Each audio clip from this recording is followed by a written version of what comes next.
Hi అండి. Welcome back to my YouTube channel. మన ఛానల్‌లో ఇవాళ రెసిపీ ఏంటంటే మునక్కాయ టమాటా. కావాల్సిన పదార్థాలు చూద్దాం. మునక్కాయ, టమాటా, ఆనియన్, కరివేపాకు. ముందుగా ఒక పాన్ పెట్టుకొని 3 టేబుల్ స్పూన్ల ఆయిల్ అయితే వేసుకోండి. నెక్స్ట్ జీలకర్ర. జీలకర్ర అయితే నేను 2 టేబుల్ స్పూన్లు అయితే వేస్తానండి. కొంచెం ఎక్కువ వేసుకుంటేనే మాకు నచ్చుతది. మా ఫ్యామిలీలో అలాగే తింటాము. 2 టేబుల్ స్పూన్లు అయితే వేసానండి. నెక్స్ట్ అయితే కరివేపాకు. ఒక గుప్పెడంత ఏసానండి కరివేపాకు. మేము చాలా ఎక్కువ తింటాం కరివేపాకు. కరివేపాకు ఎక్కువ వేసాను. మీరు చూసుకొని వేసుకోండి. నెక్స్ట్ అయితే పసుపు. పసుపు కూడా 1 టేబుల్ స్పూన్ అయితే వేసానండి. చూస్తున్నారు కదా! నీట్‌గా అయితే కలుపుకోండి. ఆయిల్‌లో అన్నీ కలిసేలాగా కలుపుకున్నానండి. వీడియోలో చూపించిన విధంగా కలుపుకోండి. నెక్స్ట్ అయితే ఆనియన్స్. ఆనియన్స్ అయితే ఒక 3 ఆనియన్స్ అయితే వేసుకున్నానండి నేను. కర్రీలో ఆనియన్స్ ఎక్కువుంటేనే బావుంటదండి. ఏ కర్రీలో అయినా సరే ఆనియన్ బ్రౌన్ కలర్‌లో వచ్చే విధంగా వేపుకుంటే ఆ కర్రీకి మరింత టేస్ట్ యాడ్ అవుతదండి.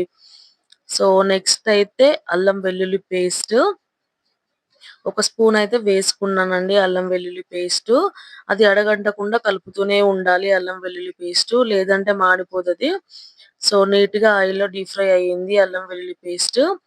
నెక్స్ట్ అయితే మునగకాయలు వేసుకుంటున్నానండి. మునగకాయలు కూడా ఆయిల్‌లో వేగాలండి. లేకుంటే పచ్చి వాసన వస్తది. చూస్తున్నారు కదా! నీట్‌గా కలుపుకోవాలి. ఆయిల్‌లో చాలా సేపు ఫ్రై చేయాలండి మునక్కాయలు. లేకుంటే మనకు పచ్చి వాసన వచ్చి తినబుద్ధి కాదు. చూస్తున్నారు కదా! నీట్‌గా డీప్ ఫ్రై అయితే అయ్యిందండి. నెక్స్ట్ అయితే టమాటోస్ అండి. నేనైతే ఒక 4 టమాటాలు కట్ చేసి వేసుకున్నాను. నీట్‌గా కలుపుకొని మూత అయితే పెట్టుకున్నాను. అవి మంచిగా ఆయిల్‌లో డీప్ ఫ్రై కావాలి. చూస్తున్నారు కదా! డీప్ ఫ్రై అయితే అయ్యిందండి. నెక్స్ట్ అయితే కారం వేసుకుంటున్నాను.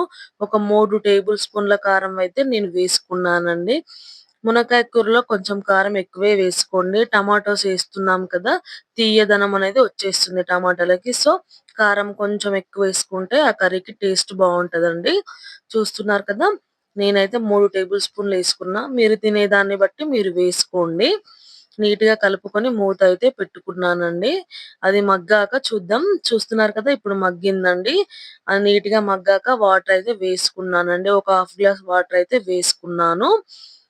ఈ కర్రీలో వాటర్ ఎయకుంటే ఏంటంటే మునగకాయలు ఉడకవు. స్మెల్ వచ్చేస్తది. వాటర్ ఎసుకుంటే ఏంటంటే మునగకాయలు, టమాటాలు మంచిగా మగ్గి ఆ జ్యూస్ అనేది మునక్కాయలోకి వెళ్ళి ఆ ఫ్లేవర్ చాలా బాగుంటదండి మనకి.